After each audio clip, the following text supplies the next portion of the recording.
Olá, hoje a gente vai falar sobre o metabolismo de frutose. E para começar falando do metabolismo de frutose, a gente vai ver, a primeira coisa é como que a frutose é absorvida. Então lá nos enterócitos, né? Enterócitos, você tem na parte da luz intestinal, você tem o transportador GLUT5, que ele é o responsável pelo transporte para dentro do enterócito. Em seguida, na membrana basal, né, você vai ter o GLUT2. Então, se a gente tem aqui um desenho de um enterócito, e nessa região aqui você tem o que nós chamamos de transportador de frutose GLUT5. Já aqui na membrana basal, nós temos um outro GLUT, que no caso é o GLUT2. Então a frutose, ela atravessa a membrana do enterócito pelo GLUT5 e em seguida ela vai atingir a circulação pelo GLUT2, frutose. Ok? A grande maioria da frutose que é absorvida, ela vai direto pelo sistema porta e por essa razão, a grande e vasta maioria da frutose, ela não atinge a circulação sistêmica logo de cara. Então ela vai para o tecido hepático, onde lá no fígado ela vai ser metabolizada. E como é que a frutose vai ser metabolizada lá nos hepatócitos? Bom, a primeira coisa que vai acontecer aqui é a frutose, ela vai ser fosforilada por uma enzima conhecida como frutoquinase. Então, vamos colocar aqui frutoquinase. Essa enzima, ela transfere um fosfato de um ATP, que é convertido em ADP, e a molécula formada vai ser a frutose 1-fosfato. Logo em seguida, essa frutose 1-fosfato, ela vai ser convertida em duas moléculas. A molécula de hidroxiacetona fosfato e gliceraldeído.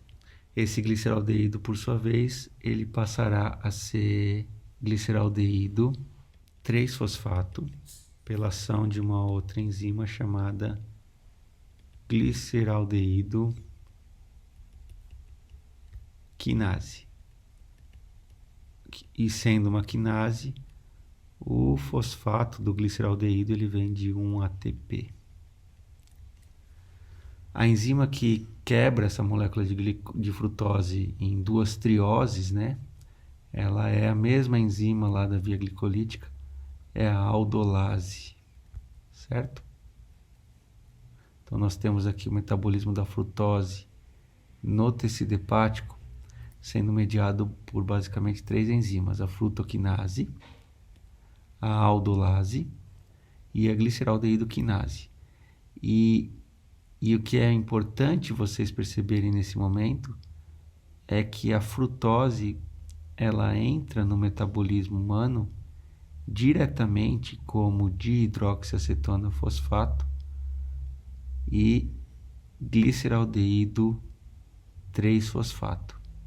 Então lá no metabolismo hepático, a frutose ela já entra como essas duas trioses aqui na metade da via glicolítica. E isso tem uma implicação. Se ela entra já nesse ponto, a frutose ela pula 2 pontos regulatórios que nós temos na via glicolítica. E esses pontos quais são? O ponto regulatório exercido pela glicoquinase, né, que é uma enzima que sofre sequestro nuclear em situações de baixa concentração de glicose, e a regulação da enzima marca-passo, que é a PFK1. Então, por essa razão, quando você ingere uma grande quantidade de frutose, o fluxo desses carboidratos, né, desse carboidrato, ele é muito mais intenso, gerando precursores de lipogênese, né, como o gliceraldeído, 3-fosfato, que vai poder ser direcionado para a síntese de glicerol.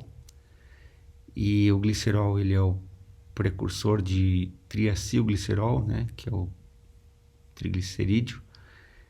E esse acúmulo dessas duas trioses pode aumentar a lipogênese, né? Então, por essa razão, a gente fala que o consumo excessivo de frutose favorece a síntese de lipídios no tecido hepático. Isso aqui ele pode resultar no que nós conhecemos como esteatose hepática não alcoólica, correto? Então, o consumo excessivo de frutose, ele é extremamente lipogênico. A frutose é um carboidrato muito lipogênico, ele leva muito à síntese de gordura, e como esse metabolismo ele ocorre predominantemente no tecido hepático, essa síntese de gordura acontecendo no tecido hepático pode resultar num processo de degeneração gordurosa, conhecido como esteatose hepática não alcoólica. Reparem aqui, por outro lado, que o metabolismo de frutose nos tecidos extrahepáticos, né, ele se dá exatamente pela enzima hexoquinase. Então, a frutose nos tecidos extrahepáticos, ela vai ser metabolizada diretamente em frutose 6-fosfato pela ação da enzima hexoquinase. E aí, esse fosfato ele vem do ATP e aqui a enzima hexoquinase. Tudo bem? Então, esse processo aqui de pular os pontos regulatórios da via glicolítica é um processo que vai acontecer somente no tecido hepático, tá? Aqui é no fígado. E é aqui, nesse órgão, que a frutose, a sua grande maioria, ela vai ser metabolizada, pulando 2 pontos regulatórios da via glicolítica, pontos importantes, e isso vai resultar num maior fluxo de carbono, que vai resultar numa maior síntese de gordura e nessa degeneração gordurosa, no caso a esteatose hepática não alcoólica. Agora é importante a gente compreender um pouco alguns erros inatos do metabolismo de frutose, né? E quais são esses erros? O primeiro desses erros a gente chama de frutosúria essencial. Esse distúrbio ele é decorrente de uma mutação na enzima frutoquinase, deficiência frutoquinase. Se a pessoa tem uma enzima frutoquinase deficiente, né, o que vai acontecer? Aquela frutose que chega ao tecido hepático, ela não será convertida em frutose 1-fosfato.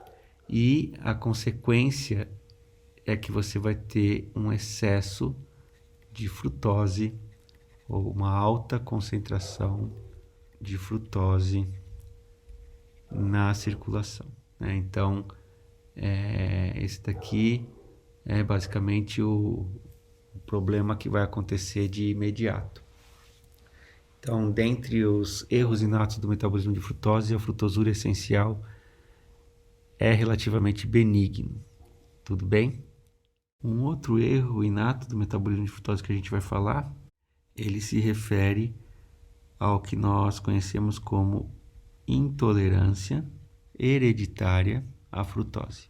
Portadores desta condição, se ingerirem grandes quantidades de frutose, né, o que vai acontecer?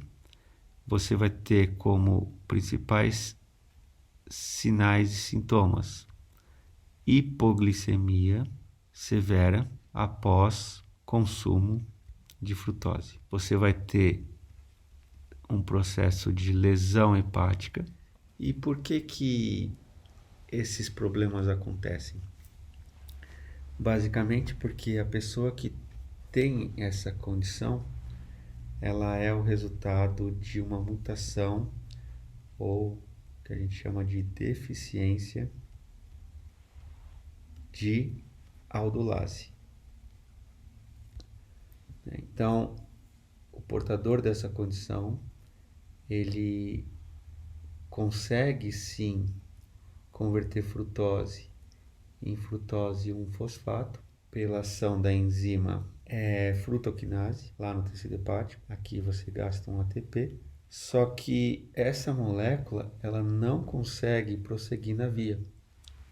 Você não consegue produzir dihidroxiacetona, fosfato, e você também não consegue produzir o gliceraldeído. E isso tem como consequência todos os fosfatos, toda a reserva de fosfato da célula acaba aprisionado nesta molécula aqui, né? Então, como você catalisa bem essa reação, todo o seu ATP praticamente é gasto para você formar frutose 1-fosfato. Essa molécula ela vai acumular dentro da célula, só que aí isso daqui vai resultar numa baixa concentração de ATP, e a consequência dessa baixa concentração de ATP é a lesão hepática, icterícia, etc. E sem ATP nós também não conseguimos realizar a neoglicogênese. E sem neoglicogênese você não consegue produzir glicose durante o jejum. E aí você tem um processo de hipoglicemia grave e severa. Então, a intolerância hereditária à frutose é um problema grave, que é decorrente da deficiência da enzima aldolase, tá? É uma deficiência dessa enzima. E as pessoas que têm essa condição e ingerem grandes concentrações de frutose, eles vão apresentar basicamente um quadro de hipoglicemia grave, lesão hepática e todas as consequências dessa lesão hepática, que incluem aí icterícia, inclui hiperamonemia, etc, etc, etc. Tudo bem? Então é isso que eu tinha para falar de metabolismo de frutose. Espero que vocês tenham gostado. Qualquer dúvida é só falar. Vida longa e próspera. Sejam felizes.